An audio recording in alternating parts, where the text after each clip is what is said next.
बोलो सियावर रामचंद्र की जय। पवन सुत हनुमान की जय। बोलो भाई सब संतन की जय। आज हम लोग हनुमान चालीसा की 29th चौपाई वो देखने जा रहे हैं। आइए हम लोग पहले चैंट करते हैं।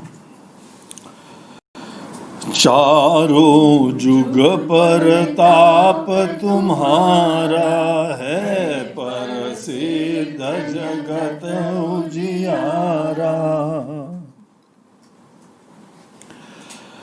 हम लोगों के संतों की, महात्माओं की महिमा परंपार है। जैसे अनेकों आसुरी लोग दुष्टता के लिए आतुर होते हैं, खुद भी दुष्टता में रमते हैं और दूसरों को भी दुष्टता के लिए प्रेरित करते हैं,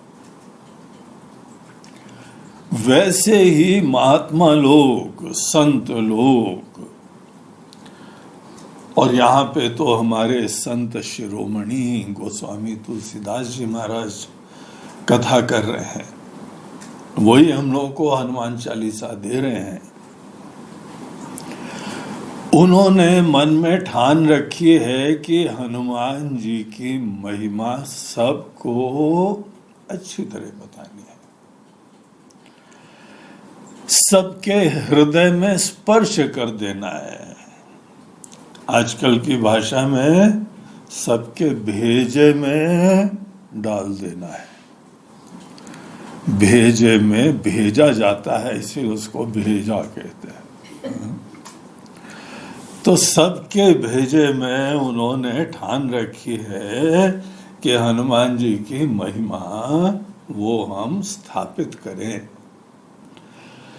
ये लोग करुणामय होते हैं, इसीलिए दूसरों का दुख दर्द देखते हुए मन के अंदर द्रवी भाव होता है, द्रवित हो जाते हैं और कुछ न कुछ मदद करने के लिए सोचते हैं।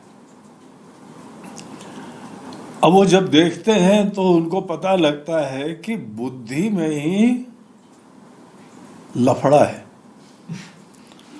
उसके अंदर ही रगड़ा है। हाँ?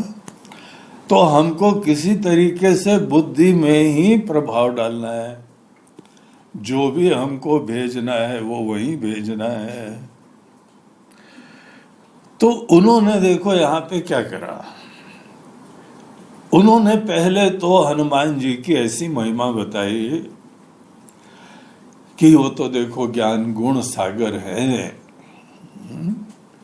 और राम जी के इतने अच्छे भक्त हैं, ज्ञानी हैं, सेवक हैं, उदात्त हैं, दैवी गुण हैं। अनेकों लोग बोलते हैं हाँ होंगे, हम क्या करें।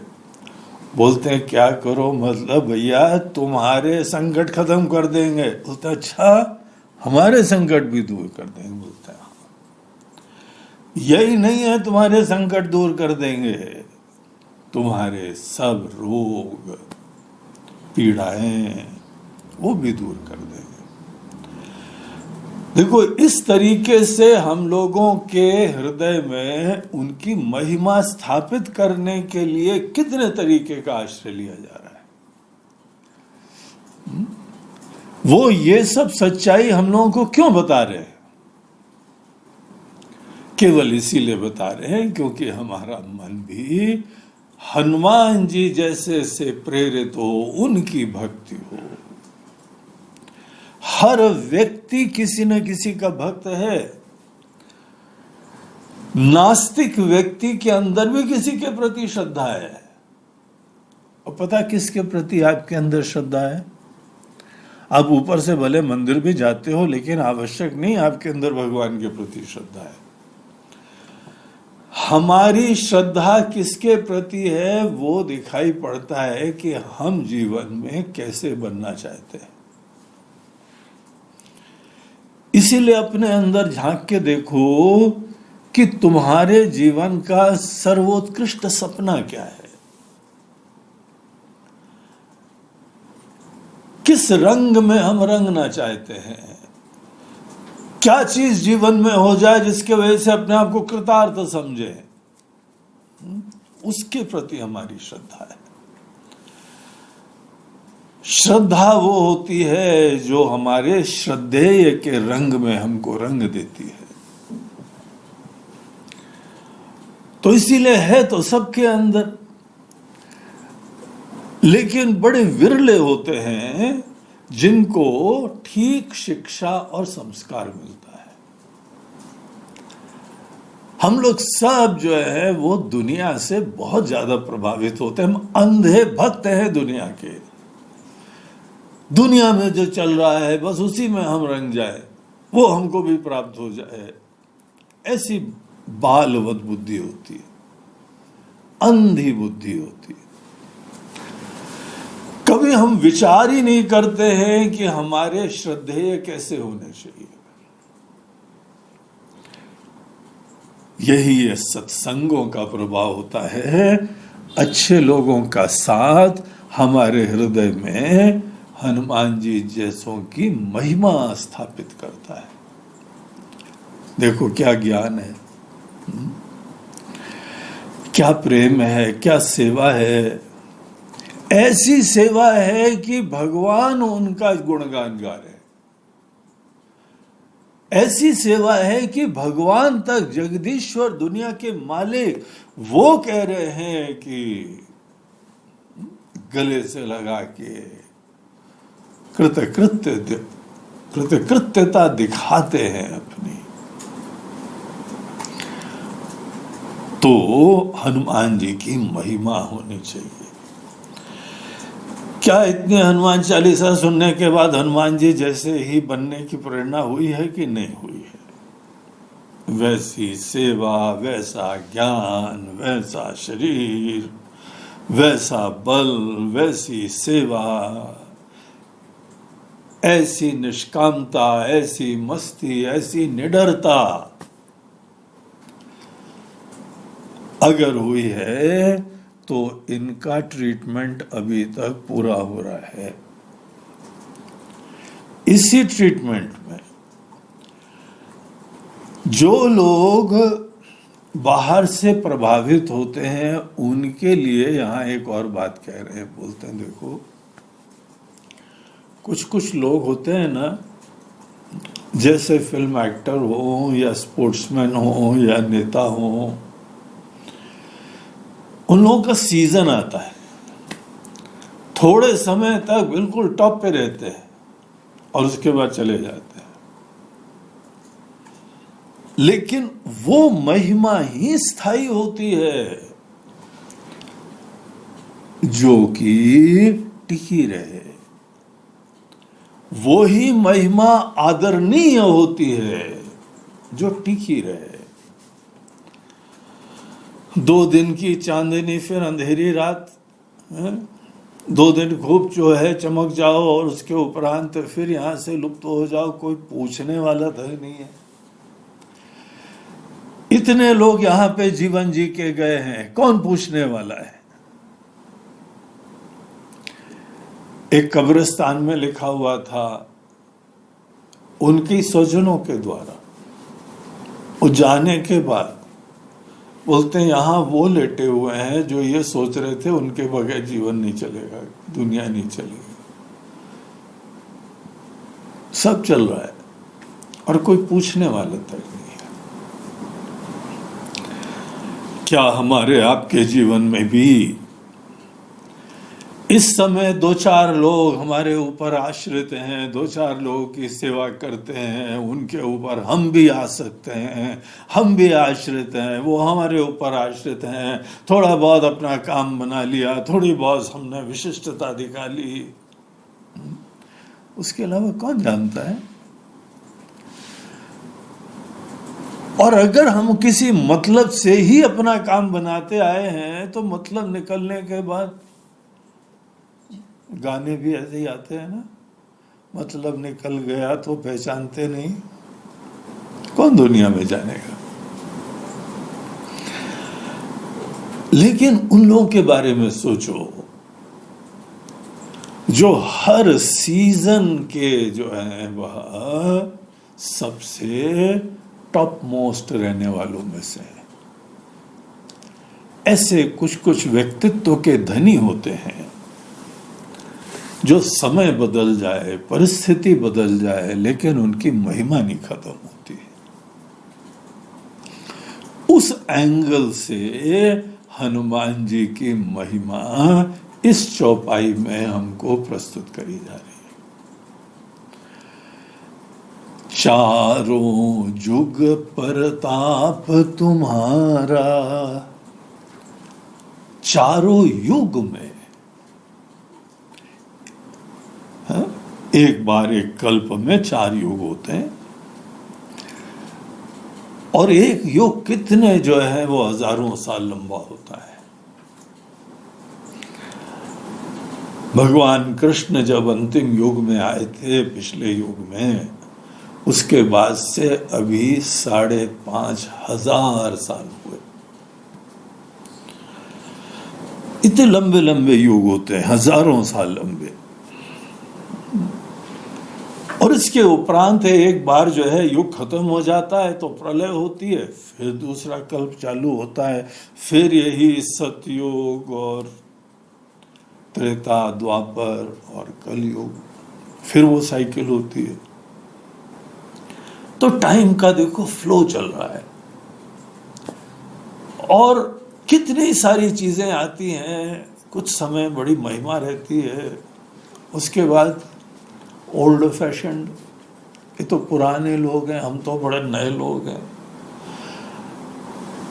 अनेकों लोग गांव से जुड़े हुए थे, लेकिन अब हम बड़े शहर वाले हो गए, एजुकेटेड हो गए और ऐसे हो गए। वो लोग तो गांव वाले हैं। देखो समय का परिवर्तन हुआ, वो लोग कोई अपने आप ही गौण हो गए। लेकिन कुछ लोग होते हैं जो कितना भी समय बदल जाए, कैसे भी जगह बदल जाए, जिनकी महिमा, जिनकी प्रियता, जिनका सत्कार, जिनका प्रताप, वो निष्कंटक रूप से बना रहता है। उस पॉइंट ऑफ व्यू से गोस्वामी जी महाराज यहाँ पे हनुमान जी की महिमा को प्रस्तुत कर रहे हैं। तो बोलते हैं कि देखो हनुमान जी के बारे में, और ये कोई छोटी बात नहीं है। राम जी आए थे त्रेता युग में।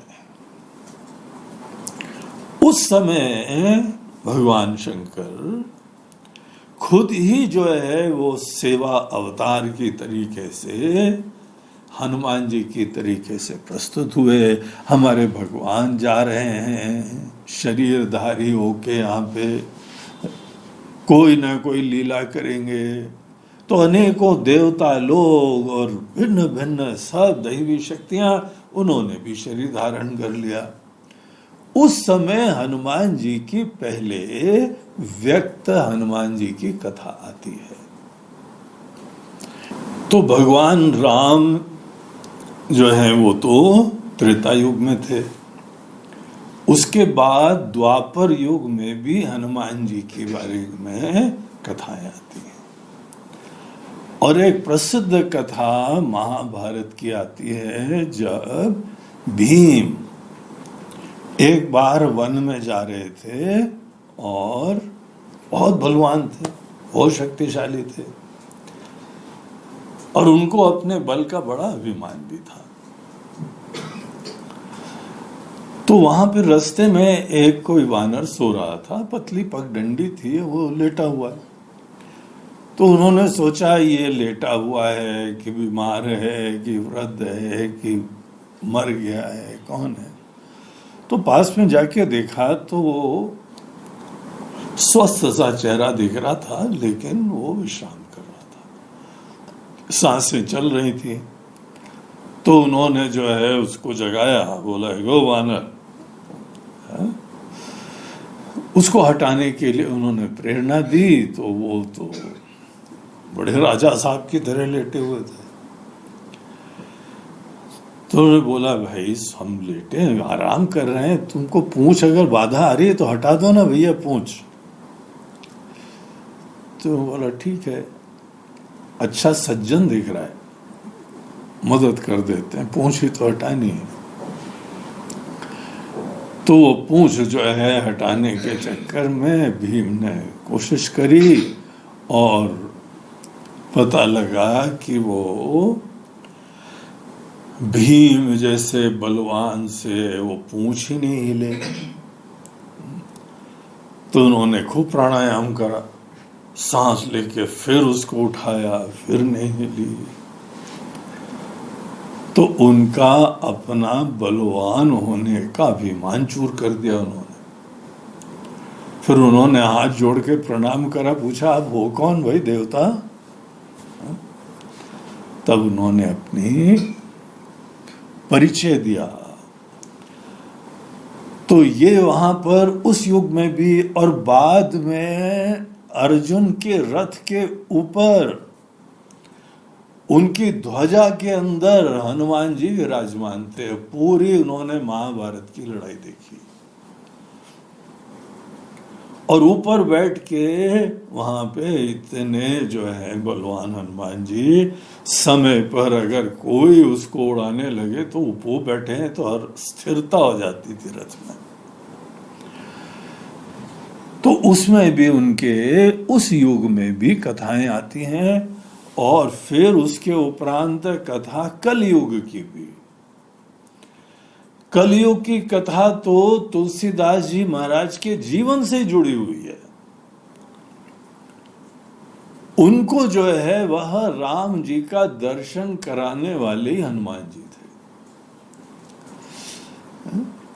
और ये भी कहा जाता है कि राम जी जिस समय जा रहे थे उस समय उन्होंने हनुमान जी को ये प्रेरणा दी। पहले तो चलने के लिए कुछ बोला, लेकिन कोई बहुत उनकी रुचि नहीं थी। बोला भगवान आपकी जो आज्ञा। बोला हमारी इच्छा अगर तुम जानना चाहते हो तो यहाँ पे अनेकों संतों को, भक्तों को रक्षा की जरूरत होती है।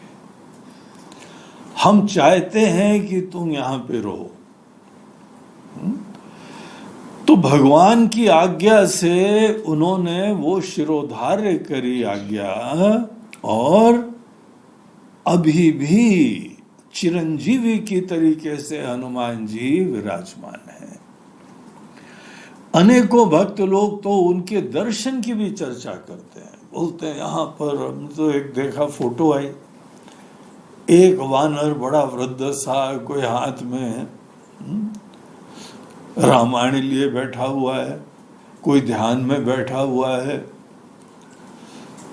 इस तरीके से लोगों की यह तो श्रद्धा हो सकती है क्योंकि प्रमाण उसका नहीं है, लेकिन इतना अवश्य प्रमाण है कि यहाँ पर एक चिरंजीवी की तरह से हनुमान जी इस युग में भी विराजमान है।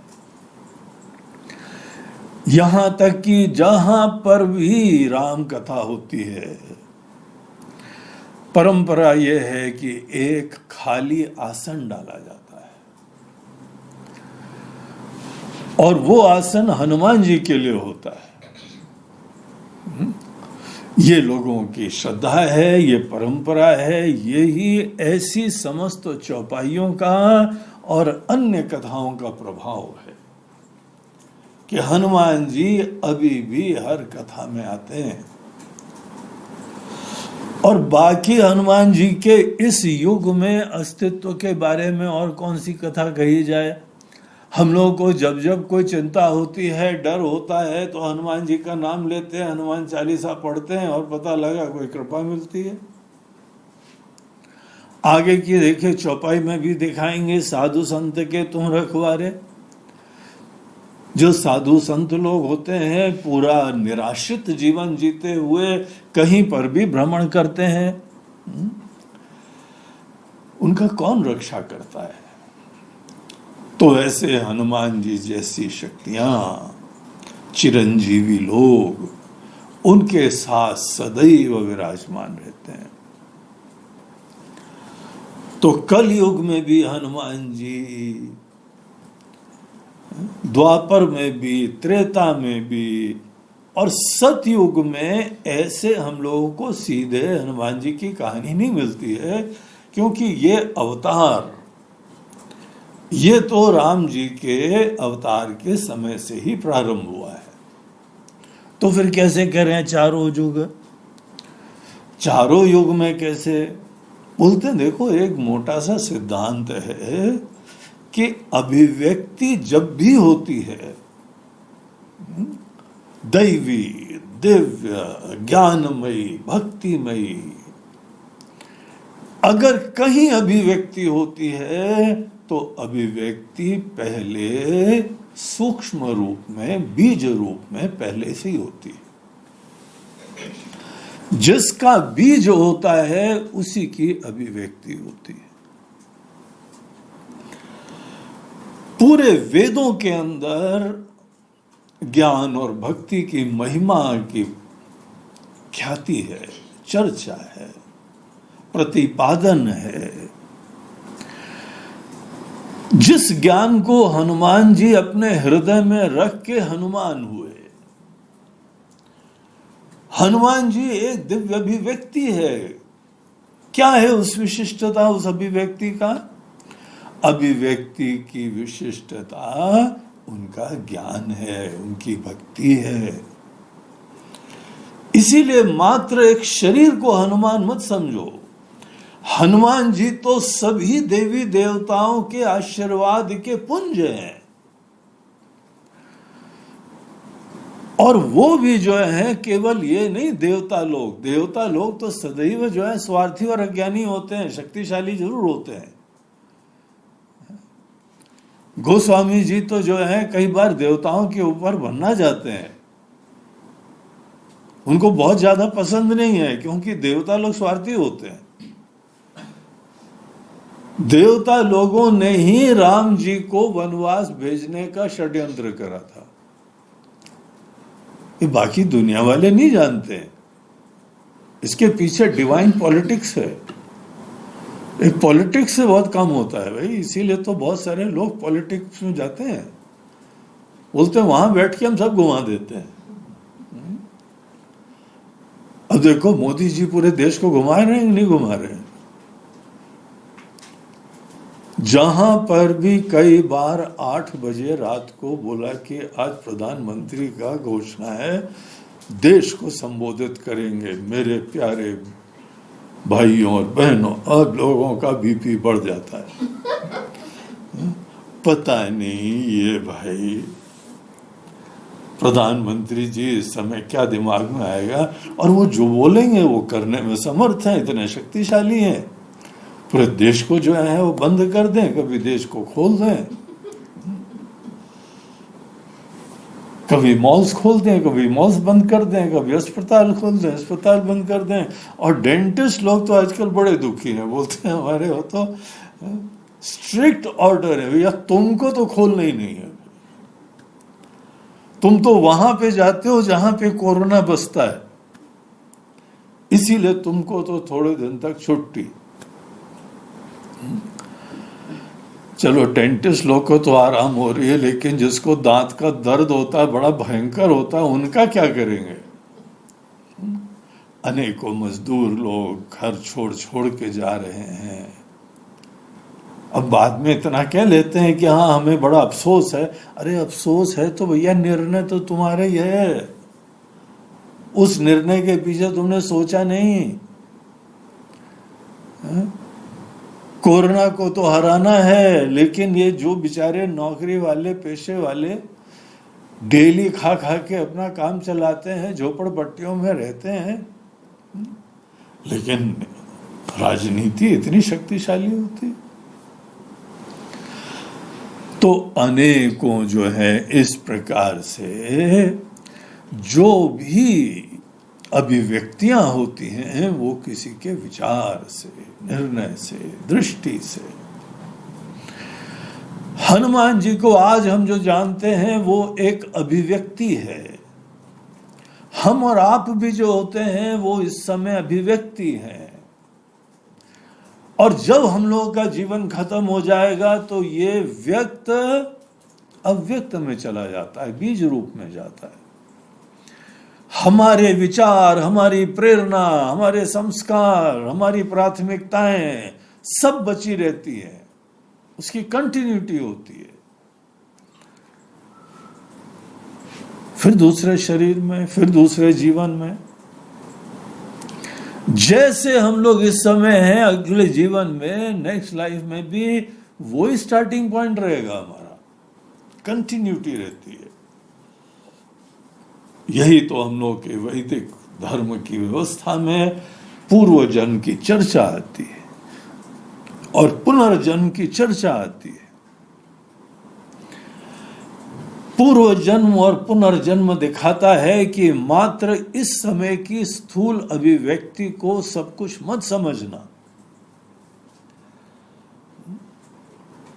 हमारा और आपका जो असली रहस्य है, जो मूल सूत्र है, उधर तक दृष्टि डालो। जो व्यक्ति अपने आप को शरीर मात्र समझता है वो आदमी अज्ञानी कहा जाता है, मोहित कहा जाता है, अविवेकी कहा जाता है। हर व्यक्ति को उसके अंदर विचार भावना से पहचानना सीखो। किसी को भी तुम देखो बड़ा सूटेड बूटेड हो, अंदर से कितना मूर्ख होता है, गधा होता है, स्थूल बुद्धि होती है, पामर होता है। कितना भी सज धज के आ जाए। शूर्पणखा कितनी सज धज के आ गई थी, केवल नाक कान कटाने योग्य थी वो, और वही हुआ उसका। शबरी कितनी वृद्ध थी, जर्जर थी, भगवान उनकी स्तुति करते हैं। तो कौन स्तुति योग्य होता है, कौन जो है निंदा योग्य होता है, कौन क्या चीज उपेक्षणीय होती है? शरीर नहीं। शरीर के अंदर जो हम लोगों के विचार, जो भावना, जो भक्ति, वो इंपॉर्टेंट होती है। हनुमान जी के विचार, हनुमान जी की भक्ति, उसके ऊपर दृष्टि डालो तो वो तो जो है एक स्थायी चीज है। शरीर बदल रहा है। बाल समय रवि भक्ष की हो तब छोटे से हनुमान जी धीमे धीमे जो है वो इतने बड़े विशाल और आगे चल के वृद्ध। ये वृद्ध वगैरह कहानी में बताते हैं, हनुमान जी वृद्ध होते नहीं है। ये तो भीम के लिए एक लीला करी उन्होंने कि वृद्ध वानर लेटा हुआ है, अन्यथा हनुमान जी चिरंजीवी है। तो हनुमत तत्व जो होता है, हनुमत तत्व से ही हनुमान बनते हैं। जहां पे किसी वानर में हनुमत तत्व होता है वही वंदनीय हो जाता है। और हमारे आपके अंदर अगर हनुमत तत्व आ जाता है तो हनुमान जी के भक्त हो जाते हैं। ये जो हनुमत तत्व है, इसको देखने वाले सतयुग में भी देखते हैं। तो ये जो यहां पे गोस्वामी जी का वाक्य है वो बिल्कुल ही सत्य है। हम लोगों को ओपन माइंड से अनुकूल चिंतन करना आना चाहिए कि अगर गोस्वामी तुलसीदास जी जिन्होंने रामायण दी है, जिन्होंने हनुमान चालीसा दी है, ऐसे महान ज्ञानी वो अगर कोई भी वाक्य कहते हैं तो विद्वान लोगों के लिए वो मननीय चीज होती है। हम लोग खूब गहराई से विचार करते हैं उसके ऊपर। अगर इन्होंने कहा है ना तो इसका कोई खास राज है। तो वो कह रहे हैं चारों जुग प्रताप तुम्हारा, आपका प्रताप चारों युग में है। अब ये तो सर्वविदित है कि अभिव्यक्ति तो उनकी राम जी वाले युग में ही हुई है, आने की प्रेरणा ही उस समय हुई है। उससे पूर्व युग में कैसे हैं? तो उसके पूर्व युग में एक उसका अर्थ ये है, रहस्य ये है कि उनका जो है वो तत्व, जो तत्व ही आगे चल के इस रूप में व्यक्त हुआ है, उसका अस्तित्व सतयुग में और प्रकांड रूप से था। सतयुग बहुत ही सात्विक युग होता है, वहां पे चारों तरफ दैवी चीज, सात्विक चीजों की अभिव्यक्ति प्रचलित होती है। इसीलिए ऐसे ज्ञान और भक्ति की महिमा सतयुग में सर्वविदित है। इस दृष्टिकोण से देखना चाहिए। इस संदर्भ में हमको एक और बढ़िया चीज सुनने में आई, पढ़ने में आई कि एक बार हनुमान जी को जो है वो इस सृष्टि के बारे में, यहाँ के अनेकों दोष ये सब देख के संत हृदय हनुमान जी, ज्ञानी नाम अग्रगण्यम, ज्ञानमय भक्तिमय, ऐसे हनुमान जी को अनेकों लोगों की दुष्टता नीचता देख के मन में आया, ये ब्रह्मा जी ने कैसी सृष्टि रची है। कई बार हम लोगों को भी आता है ना, इतनी नीचता हो सकती लोगों में, इतने निकृष्ट हो सकते हैं। तो उस समय राम जी ने इनको आशीर्वाद दिया कि तुम जो हो ना, अगली सृष्टि में तुम ब्रह्मा जी बन जाना। हनुमान जी को ब्रह्मा जी बनने का आशीर्वाद मिला हुआ था। और अब ये पता नहीं किस युग में बताया था, यह आशीर्वाद किस सृष्टि में था। तो एक महात्मा जी ने ये प्रमाण ढूंढ ढाड़ के निकाला और बोलते हैं कि जब ब्रह्मा जी की तरीके से ही हनुमान जी बैठे हुए हैं, तो हनुमत तत्व वो ब्रह्मा बनने योग्य है। किसी किसी में इतने गुण होते हैं कि उसका प्रमोशन योग्य हो जाता है। बोलते हैं तुम कहाँ सेवा एवा में लगे हुए, तुमको तो टॉप मोस्ट कुर्सी में बैठना चाहिए जाके। एक राजा अच्छा हो जाता है तो पूरी सृष्टि अच्छी हो जाती है। इसीलिए राम जी का आशीर्वाद था कि तुमको ब्रह्मा का पद धारण तुम करोगे अगली सृष्टि में। अगर उस वाक्य के दृष्टिकोण से देखें तो हो सकता है इस सृष्टि में ब्रह्मा जी हनुमान जी का ही तत्व हो, वही हनुमान जी बैठे हुए हैं। तो ये वाक्य हमको अनेकों दृष्टिकोण से विचार करके इसको देखना चाहिए। चारों जुग परताप तुम्हारा। यहां पर एक और दूसरी चीज यह है कि ये जो चार युग का विभाजन होता है ना, ये दरअसल काल का विभाजन नहीं है, ये व्यक्तियों के पात्रता का वर्गीकरण है।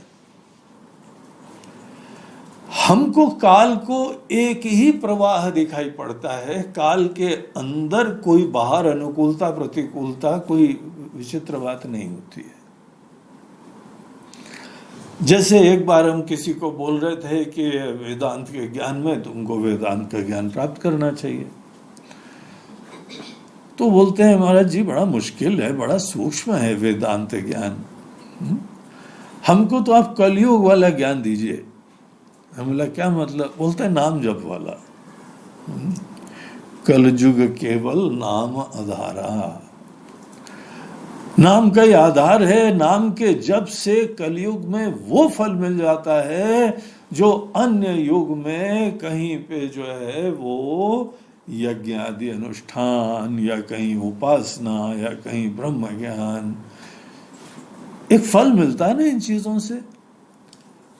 बोलते हैं वो ही फल आपको कलयुग में नाम जप से मिल जाता है। जिन लोगों ने ये बात कही है ना,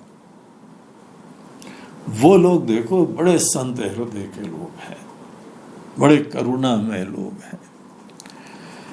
किसी व्यक्ति की असमर्थता का दोष वो उस व्यक्ति के ज्ञान और कर्म की तरफ नहीं मड़ रहे हैं। तुम्हारे अंदर असमर्थता है ना, तो तुम्हारा प्रॉब्लम नहीं है, वो तुम्हारे समय का तकाजा है। तुम अगर ध्यान नहीं कर पा रहे हो तो that is not your problem, ये तो आजकल का समय खराब है। उस व्यक्ति को बड़ी सांत्वना मिलती है, हमने सोचा था हम ही बड़े विचित्र प्रकार के प्राणी हैं, असमर्थ हैं। तो नहीं, तुम तो बड़े अच्छे हो, तुम्हारे तुम निर्दोष हो, ये केवल आजकल की हवा खराब। तुम ये हवा से बच जाओ तो उसके उपरांत तुम ठीक हो जाओगे। तो तुम हवा मैनेजमेंट करो, तुम ज्ञान और भक्ति मैनेजमेंट की ज्यादा चिंता मत करो, तुम थोड़ा अपना परिवेश मैनेजमेंट करो। अब देखो इसका क्या प्रभाव हुआ। वो व्यक्ति जो अपने आप को हीन समझने लगा था, असमर्थ समझने लगा था, उसका कॉन्फिडेंस लेवल एकदम हो जाता है। और अभी देखो हम कॉम्पिटेंट हो गए, समर्थ हो गए, और इस तरीके से उस व्यक्ति को फिर जगा देना, उठा देना, प्रेरित कर देना, इंथुजियाज्म उत्पन्न कर देना, ये कराने का ये पूरा तरीका होता है। अन्यथा इस युग में क्या ब्रह्मज्ञानी लोग नहीं है क्या? इस युग के अंदर जो है वो परम उपासक नहीं है क्या? योगी लोग नहीं है क्या? निष्काम सेवा करने वाले नहीं है क्या? तुम निष्कामता की कल्पना नहीं कर सकते हो तो क्या इस समय भी विराजमान है। लेकिन धन्य है ये संत लोग, महात्मा लोग, हमारे अंदर इंफीरियरिटी की भावना नहीं आने दी उन्होंने। हमको तो भी पेपअप कर दिया, एंथ्यूजियास्टिक कर दिया, प्रेरित कर दिया, दोष कहीं और ले जाने के द्वारा। तो ये युगों की कहानी इसी दृष्टिकोण से देखनी चाहिए। बाहर कभी कोई सतयुग है तो तुमसे क्या लेना देना भैया? बाहर कोई ज्ञानवान प्राप्त कर रहा है, कहीं बाहर सत्कर्म कर रहा है। हमको जब जब बाहर से प्रभाव पड़ता है तब हम बाहर की चर्चा करते हैं। हर समय बाहर अच्छे बुरे लोग सब होते हैं, हर समय यहां पे कौरव पांडव होते हैं, हर समय यहां पे देव और असुर होते हैं। आजकल भी देखो कितने देवता लोग विराजमान हैं और कितने असुर विराजमान हैं। कोई नई बात नहीं है, हर समय में होता आया है। तुम बस अपने अंदर निश्चय करो, निश्चय का सामर्थ्य हो जाए तो तुम सब कार्य इसी युग में, इसी जीवन में कर सकते हो। हम तो भैया ये चारों युग को इसी दृष्टि से देखते हैं। ये सब पूरी व्यवस्था है लोगों को किसी चीज के लिए प्रेरणा देने के लिए। तो चारों युग प्रताप तुम्हारा, चारों युग में आपका प्रताप है। कोई भी किसी भी युग में हो, वो एक बार राम जी की भक्ति और राम जी का ज्ञान प्राप्त करने के लिए निश्चय कर ले तो वो कर सकता है, सेवा कर सकता है। कोई बाधाएं नहीं है, ऐसे संकल्प की देरी होती। और जिसके अंदर ऐसी ज्ञान और भक्ति होती है, सेवा होती है, उसका प्रताप, उसकी महिमा, उसकी ग्लोरी ऑब्वियस होती, वो शाइन आउट करता है। सब भीड़ के अंदर से वही लोग शाइन आउट करते हैं।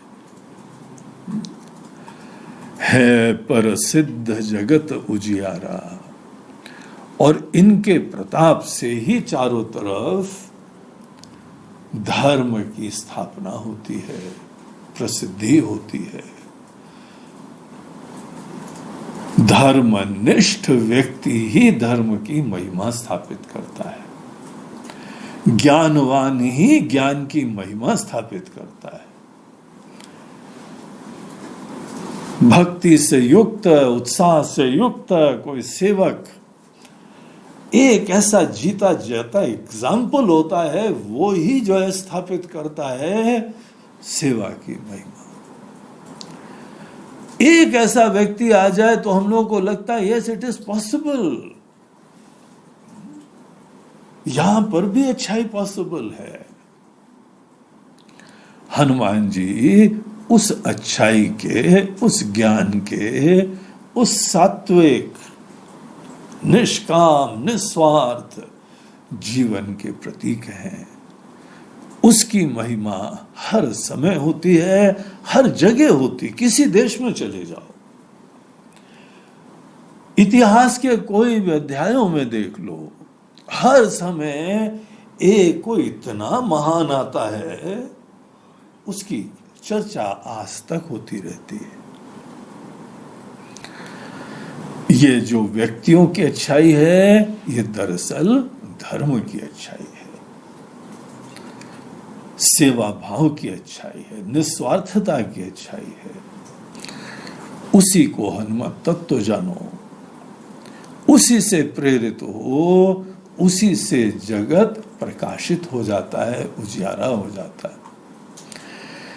किसी गवर्नमेंट ऑफिस में सब दुष्ट लोग बैठे हैं, खाऊ लोग बैठे हैं, लेकिन एक आध इतने अच्छे होते हैं जिसकी वजह से पूरा डिपार्टमेंट चलता है ना। अच्छाई से ही पूरा डिपार्टमेंट प्रकाशित हो जाता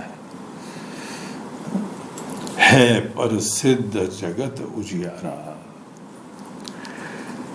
तो ये जो हनुमान जी हैं, हनुमत तत्व है, वो एक शाश्वत चीज है, टिकाऊ चीज है, और जहां पर भी होगा वहां पे ही जो है वो प्रसिद्धि, महिमा और मंगल होगा, कल्याण होगा।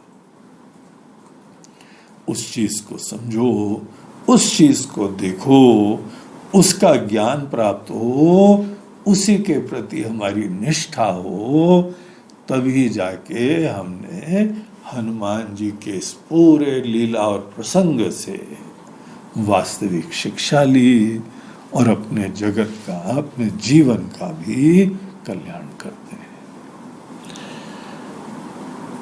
चारों जुग प्रताप तुम्हारा, है प्रसिद्ध जगत उजियारा।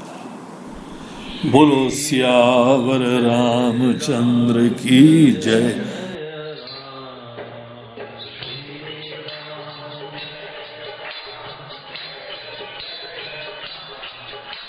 श्री राम जय राम।